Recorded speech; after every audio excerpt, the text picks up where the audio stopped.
আসসালামু আলাইকুম। আশা করি আপনারা সবাই ভালো আছেন এবং সুস্থ আছেন। গত কিছুদিন থেকে আমি ভিডিও দিতে পারি নাই। এটার কিছু কারণ হচ্ছে যে আমি জব সুইচ করতে হচ্ছি। আ একটা পজিশন থেকে অন্য পজিশনে যাচ্ছি এবং অন্য কোম্পানিতে যাচ্ছি। সো যার কারণে সমস্যা হচ্ছে। আরো কয়েকটা দিন হয়তো সমস্যা হতে পারে। সো আজকে সময় পাচ্ছি যার কারণে আজকে ভিডিওটা দিচ্ছি। আর আরেকটা ব্যাপার হচ্ছে স্টক মার্কেট মোটামুটি আমাদের বাংলাদেশে যারা আছে বেশিরভাগ মানুষেরই সেকেন্ডারি থাকে, প্রফেশনালরা বাদে।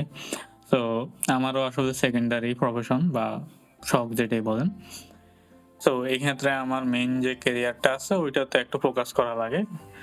যার কারণে এই ভিডিও দিতে সমস্যা হয়েছিল। আজকে ভিডিওতে মার্কেটের ১ম এ অবস্থা নিয়ে কথা বলবো। এরপরে ইন্ডেক্স মুভার, ৩ নম্বরে হচ্ছে টপ স্টক, গেইনার এবং লুজার এবং সর্বশেষ ডিএসসিএক্স এবং আগামীতে মার্কেট কেমন যেতে পারে তা নিয়ে একটু কথা বলবো। সো চলুন শুরু করা যাক।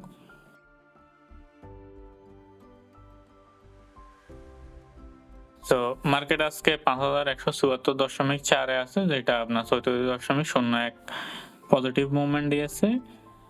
এরপরে আমরা টোটাল ট্রেড যদি দেখি ১,৭৪,০০০, টোটাল ভ্যালু হচ্ছে ৬৩৩.৯১ কোটি।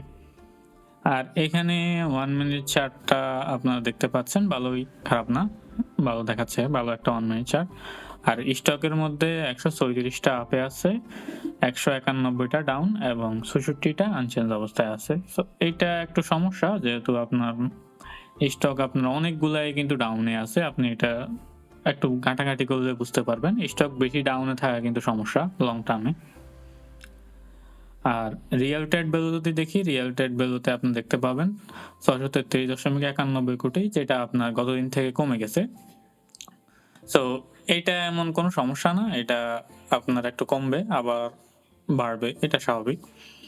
আর top sector by trade value percentage wise যদি দেখি, ইন্স্যুরেন্স হচ্ছে ১৬.৯৬%, ফার্মাসিউটিক্যাল এবং কেমিক্যাল ১৬.৫%, ব্যাংক হচ্ছে ১৪.৯১%, ইঞ্জিনিয়ারিং হচ্ছে ৭.১১%।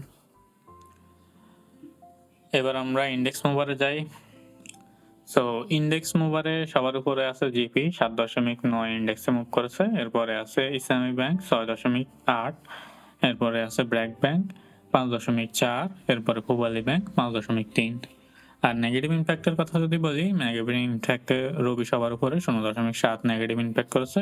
২ নম্বরে আছে বাংলাদেশ সাবমেরিন কেবল, এটা হচ্ছে ০.৫ ইন্ডেক্সকে মুভ করেছে। এরপরে টিটাস গ্যাস, এটা ০.৪ ইন্ডেক্সকে মুভ করেছে।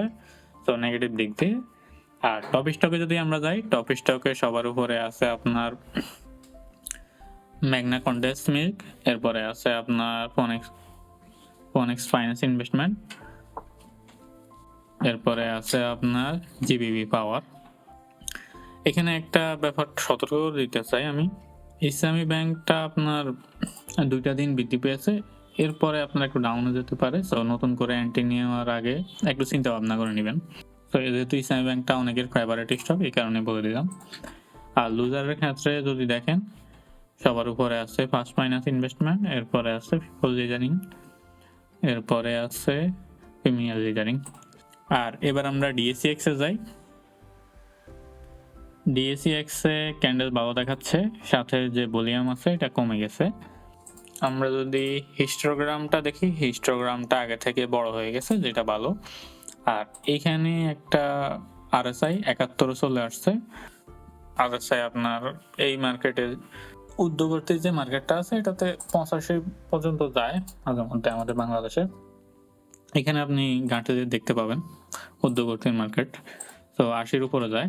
সো আর কালকের দিনের ক্ষেত্রে একটা সতর্ক হচ্ছে, মার্কেট পরপর ২ দিন এভাবে টান দিলে ৩ নম্বর দিন একটু আপনার নিচের দিকে আসে সামান্য একটু। এরপরে আবার টান দেবে কিনা এটা পরে দেখা যাবে। বাট আপনি একটু সতর্ক থাকবেন। তো ইনস্ট্যান্ট ট্রেড যারা করে তাদের জন্য উপকারী এটা। তো আজ এই পর্যন্তই। ধন্যবাদ সবাইকে। আসসালামু আলাইকুম।